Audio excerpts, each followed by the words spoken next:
Entonces dejo con ustedes al profesor Luis Lander para que inicie su presentación.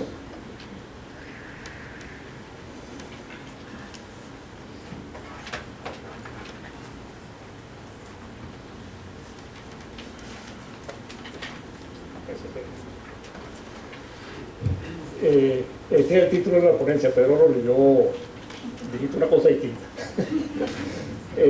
Bueno, muchas gracias al Centro de Estudios Políticos y de Gobierno de la Universidad Católica Andrés Bello por organizar este evento y por invitarme a participar. Me toca entonces a mí hablar de esto. Bueno, vamos a tratar de ir rápido para no consumir demasiado tiempo, pero seguramente en el segundo bloque, cuando venga Félix Seija a hacer su presentación, algo de esto lo va a decir. O sea, todas las encuestas de opinión indican con mucha claridad que por encima de lo que se ve como una polarización política muy radical y muy confrontada entre los actores políticos principales, en general los ciudadanos comunes y corrientes, los ciudadanos de a pie, queremos, y me incluyo, que la solución a la grave crisis que está viviendo el país sea pacífica, democrática y electoral. Importante eso de tener la visión de la salida electoral. Cabe preguntarse si es posible que haya algún acuerdo de diálogo que culmine en algún acuerdo político nacional que resuelva o que contribuya a la resolución de la crisis en Venezuela. ¿No se oye bien? Sí, sí, pero no. ¿Oyen allá atrás? ¿No? Ahora sí. Tienen que hablar un poquito más fuerte. Ahí está. No, acercarme más el micrófono. Está bien. Perdón, disculpen, está bien. Hablo cerquita del micrófono ahora. ¿Qué tipo de acuerdo es lo que se está buscando? Venezuela se han experimentado distintos tipos de diálogo con diversos resultados. Hubo una primera tanda de diálogo donde la guía de esos diálogos era: hasta que no se acuerde todo, no se ha acordado nada. O sea, que no se llegaba a ningún acuerdo si no era un acuerdo global, total. Y en esos intentos, que fueron varios, y en los cuales efectivamente se avanzaron en varias cosas, al final no se llegó absolutamente a nada, porque precisamente con esta metodología de o se acuerda todo o no se acuerda nada, nunca se acordó nada. Pero ha surgido recientemente otra metodología que no ha sido tan publicitada, no ha sido tan reseñada, que es la idea de ir avanzando con acuerdos puntuales y parciales para obtener cosas también puntuales y parciales. Lo que hemos estado viendo con lo que ha pasado en la Asamblea Nacional, metido en el torbellino en que está la Asamblea Nacional, sobre todo a partir de los eventos, de los muy graves eventos de lo que pasó el 5 de enero, para el nombramiento del Consejo Nacional Electoral se han ido dando pequeños pasos que le permitirían a uno, yo soy de los que suele ver la media parte llena del vaso más que la media parte vacía, entonces tener un discreto optimismo que nos permita decir que bueno, por ahí se va poco a poco avanzando en la dirección de que efectivamente sea la Asamblea Nacional, con todas sus complicaciones, la que en definitiva termine, esperemos que relativamente pronto, designando los nuevos rectores del Consejo Nacional Electoral, que obviamente es una parte crucial para mejorar las condiciones electorales en el país. Y aquí entonces está el debate que atraviesa todo este asunto, en definitiva, ¿de qué es lo que se trata? De hacer una lista, tipo lista de mercado, donde, bueno, cuáles son las condiciones que debe cumplir un sistema electoral para que satisfaga el mínimo necesario, o si más bien de lo que se trata es de un proceso de ir construyendo sin tener la lista perfectamente definida, sino ir en el camino construyendo lo que podría llamarse unas buenas elecciones, entendiendo por tal cosa unas elecciones que en definitiva los principales actores y la ciudadanía en general termina reconociendo, bueno, está bien, no son las elecciones perfectas que hubiese aspirado, pero son unas elecciones en las cuales es posible participar y de alguna manera reconocer los eventuales resultados. ¿Qué hacer entonces? Bueno, el camino que se está desarrollando ahora, a mí como dije ahorita, me genera discretas, subrayo eso, no son entusiastas optimismo, pero discreto optimismo de que por allí puede ir lográndose que efectivamente condiciones que permitan unas buenas elecciones. Claramente, después de las elecciones parlamentarias del año 2015, todas las elecciones que se han hecho en el país, sin excepción, todas han sido no unas buenas elecciones, sino todo lo contrario, unas muy malas elecciones. Muy malas elecciones porque, bueno, obviamente las condiciones en que se hicieron esas elecciones no fueron condiciones que uno podría decir efectivamente legítimas, pero aparte de eso, elecciones donde una parte muy importante de la comunidad venezolana y también de la comunidad internacional no reconoce esos resultados. Entonces esas elecciones no pueden para nada catalogarse de buenas elecciones. Y comparten todas esas elecciones, repito, las desde el 2015. No quiero decir con esto que las elecciones que se hicieron antes del 2015 hayan sido elecciones perfectas, porque ninguna lo fue. Pero claramente hay un deterioro significativo en las condiciones de las elecciones después del 2015. Todas las elecciones estas que se hicieron después del 2015 fueron convocadas por quien no le corresponde convocarla.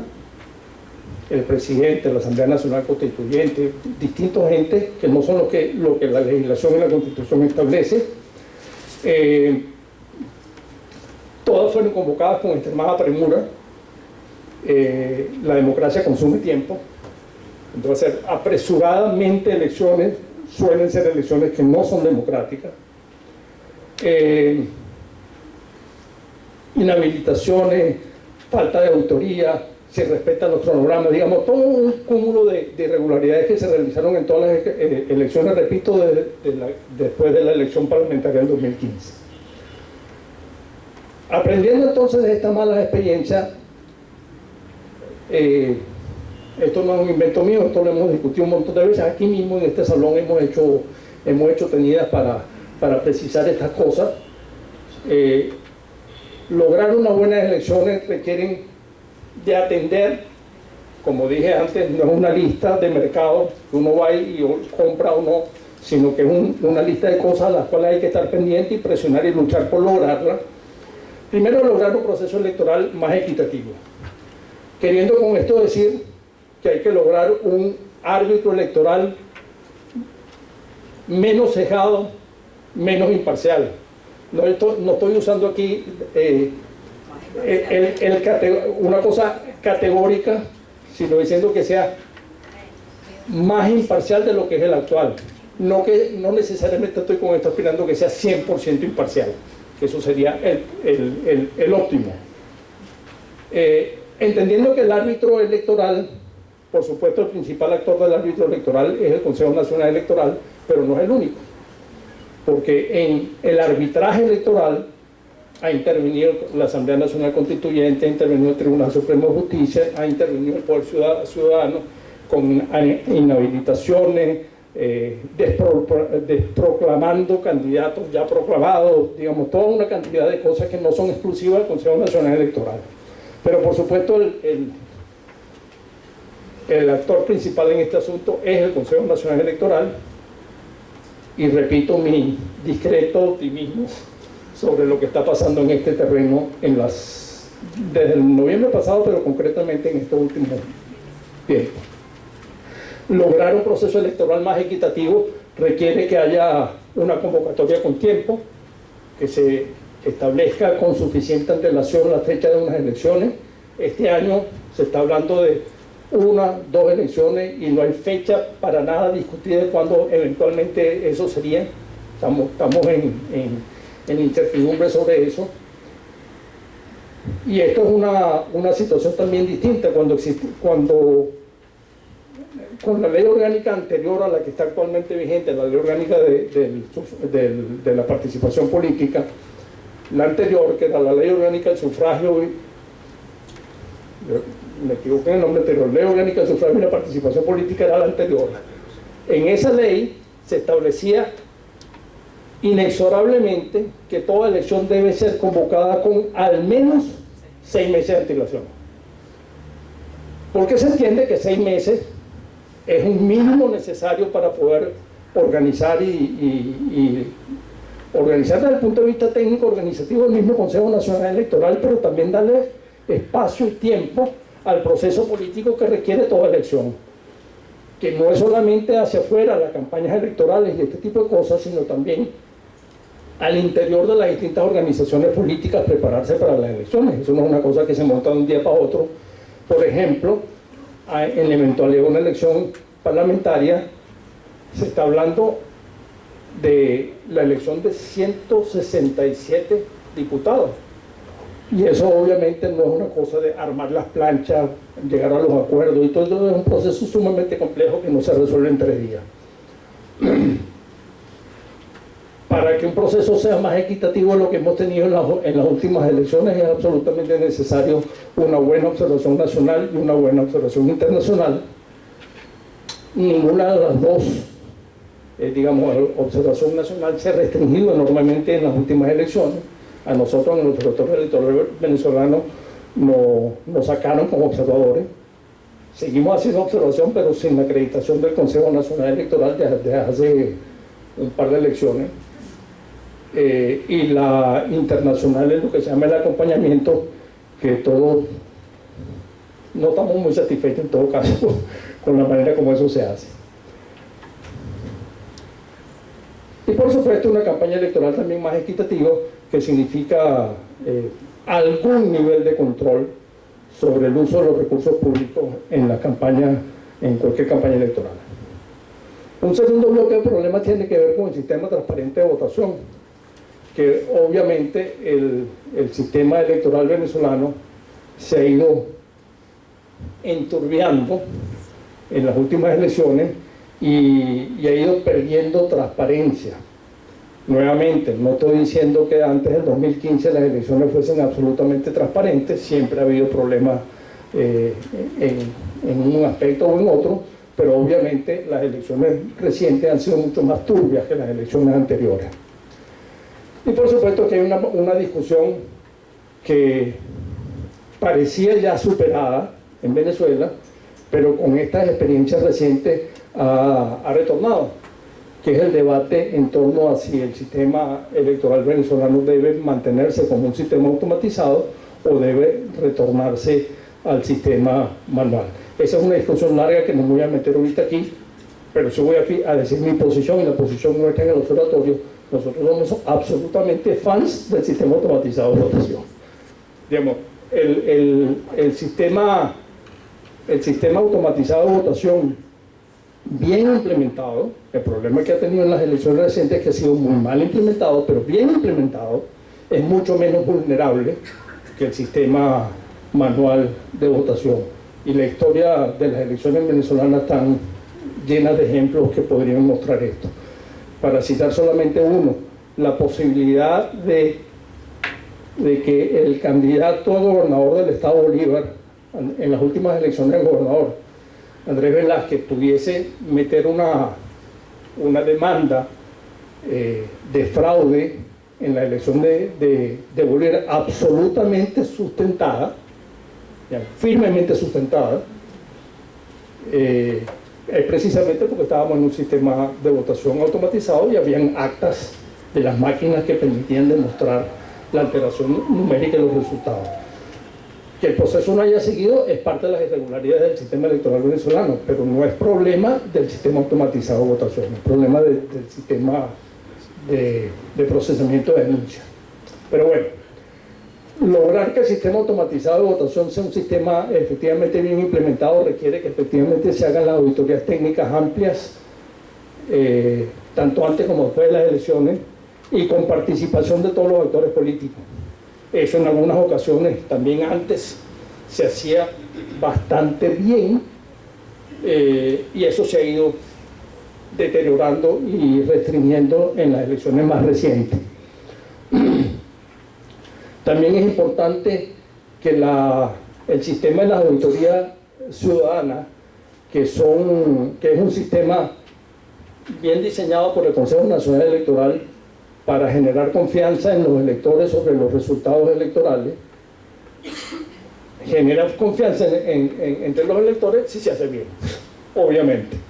Cuando ese proceso se ve obstaculizado, como efectivamente ocurrió en las últimas elecciones, el grado de confianza que genera se restringe enormemente.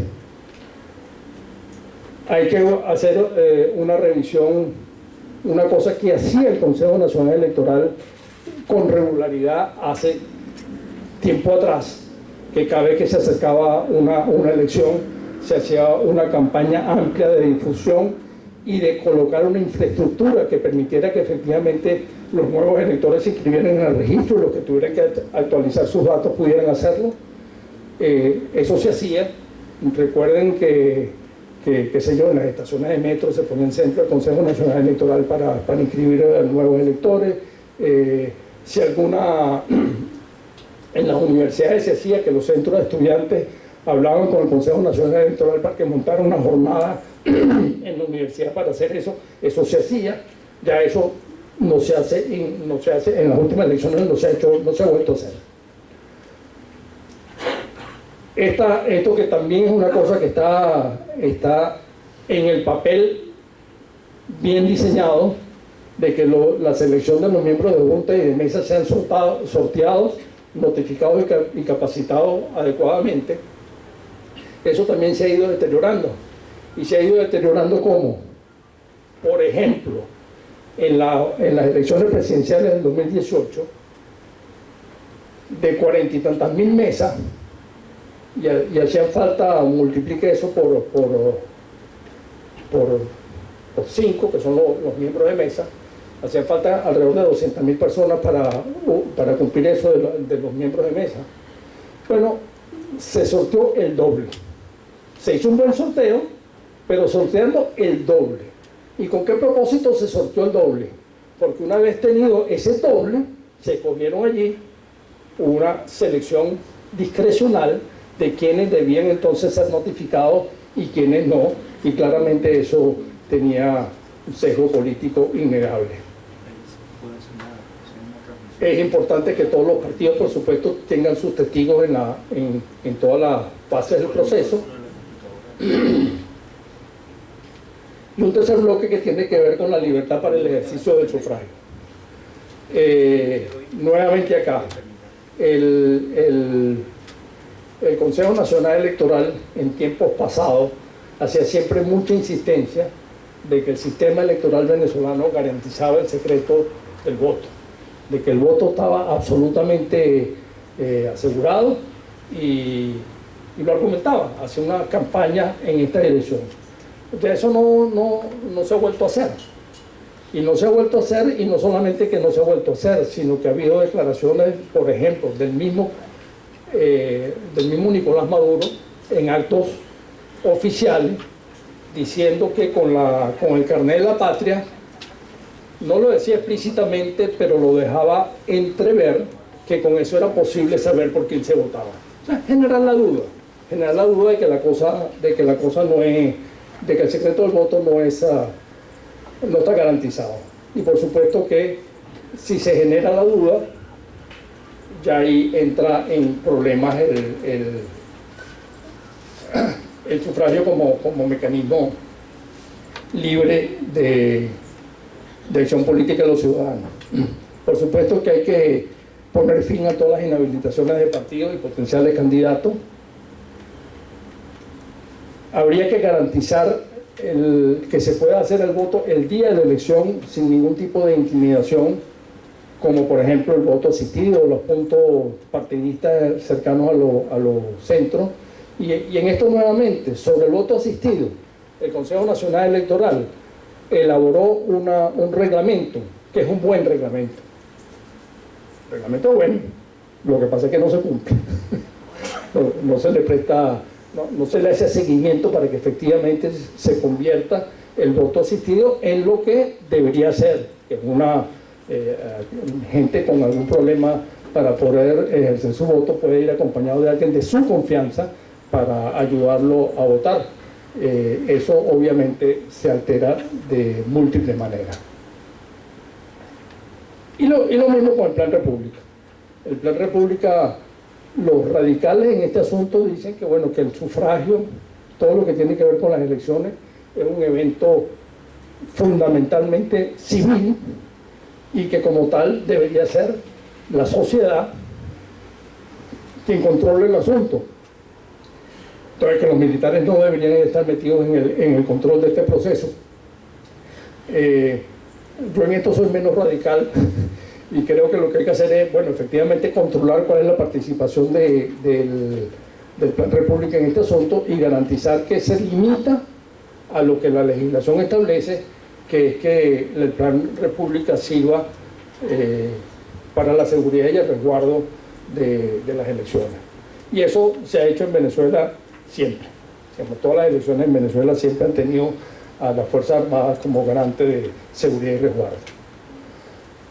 Y una cosa que podría parecer tonta, porque realmente en condiciones normales no sería estrictamente necesario, que es el uso de la tinta indeleble como mecanismo de garantizar que efectivamente nadie vote dos veces. Hay posibilidades en un sistema automatizado de garantizar que tal cosa no ocurra. La tecnología permite efectivamente tener ese tipo de controles. Pero en un sistema, en una situación de desconfianza sobre el sistema electoral, la tinta indeleble puede ser un mecanismo que genere mayor desconfianza. Bueno, ¿en qué nos confrontamos en el año 2020? Vamos a tener elecciones parlamentarias este año, independiente, digamos, me traigo ahorita de la discusión sobre la elección presidencial. Elecciones parlamentarias tiene que haber, eso no está en discusión. La Constitución establece con absoluta claridad que este año tienen que haber elecciones parlamentarias, y más bien, si por alguna razón se pospusieran o no se hicieran las elecciones parlamentarias este año, todos nosotros deberíamos reclamar que se hicieran las elecciones, porque eso es lo que establece la reglamentación. Ahora, ¿qué debemos hacer para lograr unas buenas elecciones parlamentarias? Sería pertinente el restablecer la representación proporcional. Esta es una discusión que también es una discusión larga, una discusión que se puede resolver en dos líneas, pero en definitiva la Constitución establece con toda claridad que el sistema electoral venezolano debe combinar la personalización del sufragio con la representación proporcional, que se haga el voto por nombre y apellido, pero que luego esos votos se conviertan en escaños con un mecanismo de representación proporcional. Eso da para otra charla, que no voy a hacer ahorita, pero bueno, pero por allí va la cosa. Obviamente, bueno, eso lo voy a hablar un poquito después. Bueno, hay la posibilidad de hacer unas elecciones parlamentarias y presidenciales conjuntamente. Eso lo está pidiendo mucha gente, y eso eventualmente podría ser producto de algún acuerdo, pero allí sí no soy discretamente optimista. Ahí soy más bien discretamente pesimista sobre esa posibilidad. Me parece que sería más probable que hubiese solamente elecciones parlamentarias. Y para esto, entonces habría que preguntarse, bueno, ¿es necesario la unidad de las postulaciones en unas elecciones parlamentarias? Digamos, a repetir un poco la experiencia que se tuvo en el 2015. Recordemos esto: en el año 2009 se promulgó la Ley Orgánica de Procesos Electorales. Esta ley orgánica de procesos electorales, nosotros en aquel momento estábamos en hoja electoral, introdujimos una demanda de nulidad de esta ley ante la Sala Electoral del Tribunal Supremo de Justicia, porque entendíamos que esa nueva ley aprobada era una ley que era anticonstitucional, porque violaba el artículo 63 que mencioné antes, que establece que todo sistema electoral en Venezuela debe ser de representación proporcional. Y el sistema termina, en vez de ser de representación proporcional, un sistema cuasi mayoritario, no totalmente mayoritario, pero cuasi mayoritario. Y si vemos lo que pasó en el año 2010, aquí están unos resultados. Allí vemos donde,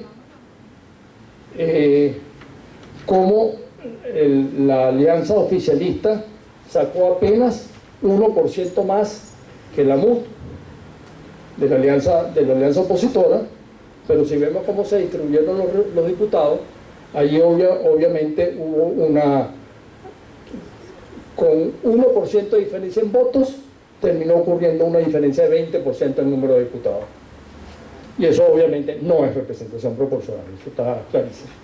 Pero además en esa elección, más electores votaron en contra de la alianza oficialista de los que votaron por la alianza oficialista, y con esos porcentajes que están allí.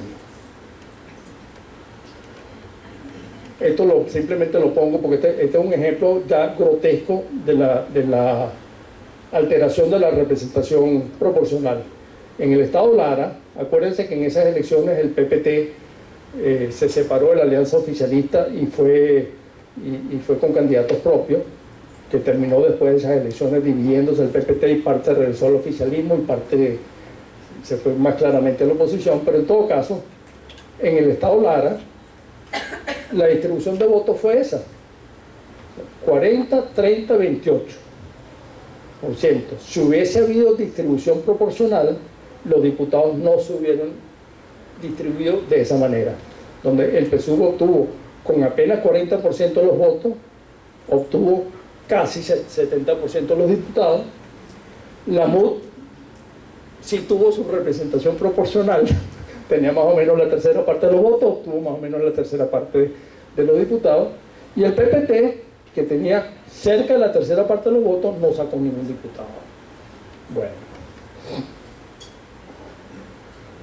Y otro punto que hay que atender, y ya con este último lote termino, la eventualidad de unas elecciones presidenciales en 2020.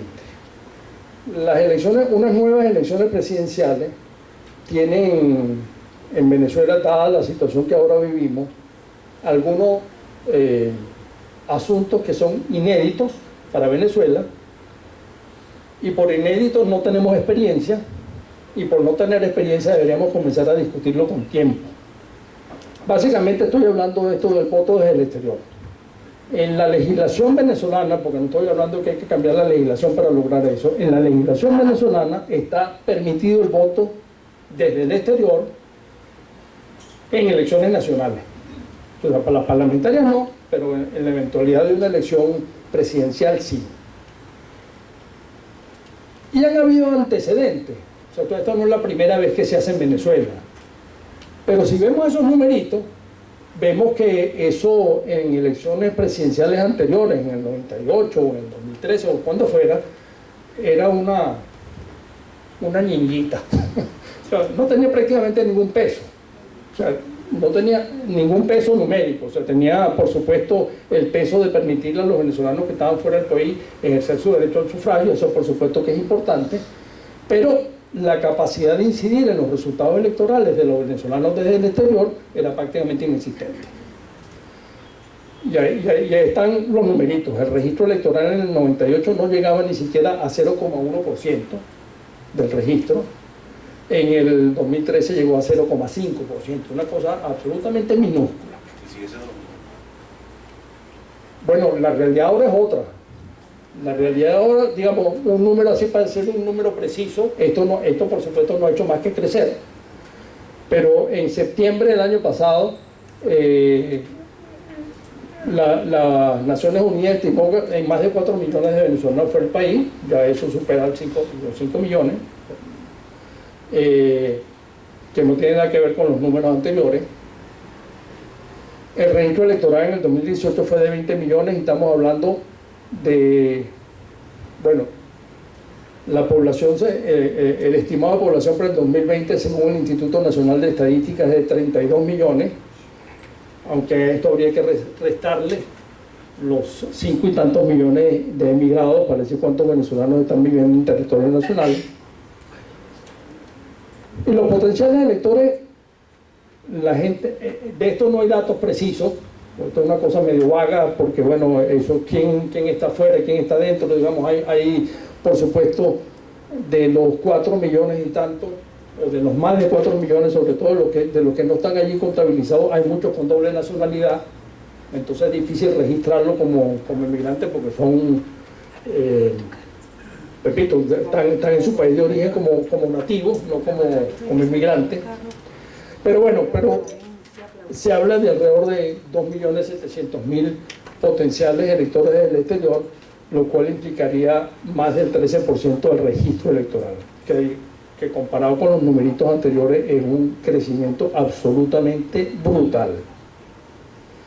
Y esto por supuesto establece unos retos nuevos, sobre los cuales no tenemos mayor experiencia, porque bueno, ¿cómo hacemos con el registro? Para esos venezolanos que están fuera, que esos venezolanos están regados por todo el mundo. No se trata, no solamente, y en un país no están concentrados en una sola parte, están regados en el país. Entonces, bueno, ¿cómo se hace el registro?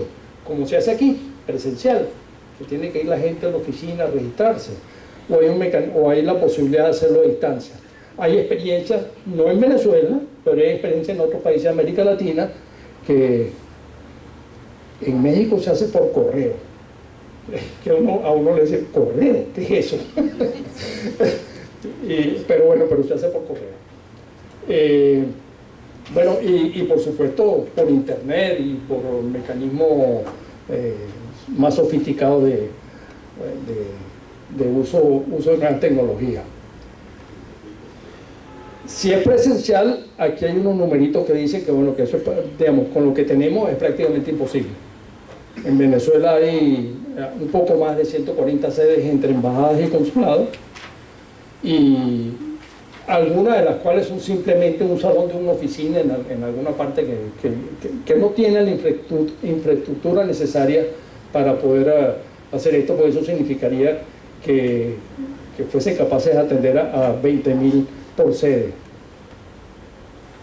Bueno, y por supuesto, si se decide hacerlo a distancia, que es lo que habría que hacer, en la situación que tenemos de una poca confianza, por decirlo suave, de estos procesos, bueno, ¿cómo se hace para que sea una cosa que funcione y además que no genere mayores ruidos en la posibilidad de una elección? También habría que definir, por ejemplo, el cronograma, y en esto también hay experiencia donde el cronograma para las elecciones en el exterior no son las mismas de las elecciones en el país. Qué sé yo, se hace la elección en un día, digamos, ajustar estas cosas a estas nuevas realidades. ¿Y de qué se trataría aquí? De solamente actualizar los datos de, bueno, yo, qué sé yo, vivía aquí en La Castellana y ahora vivo en no sé dónde, en Lisboa. Entonces es una actualización del registro, o se trata también de la posibilidad de inscribir nuevos electores. Por supuesto, la misma cosa para el voto, ¿no? El voto, ¿cómo se hace? Se hace presencial a distancia, en la sede diplomática o con espacios adicionales en el caso de que sea presencial, si es a distancia, ¿cómo? Problema, hasta ahora el voto en el exterior en Venezuela siempre ha sido manual, siendo el sistema en el país 100% automatizado, en el exterior se hace manual. Bueno, ¿cómo lo hacemos? Sobre todo atendiendo al número de potenciales votantes. La misma cosa con el cronograma, la votación se hace el mismo día de las elecciones en el país o se hace un cronograma especial para eso. ¿Cómo se transmiten los resultados? Bueno, y aquí en todo esto está por supuesto una tensión necesaria entre garantizar la integridad del proceso, pero sin que las garantías que se pongan para la integridad del proceso signifiquen que dificulten enormemente la realización del ejercicio del derecho. Entonces, bueno, ahí hay un equilibrio que habría que buscar. Bueno, ya con eso termino. Esta niña. Gracias. Bueno, agradecemos al profesor Luis Lander por su presentación.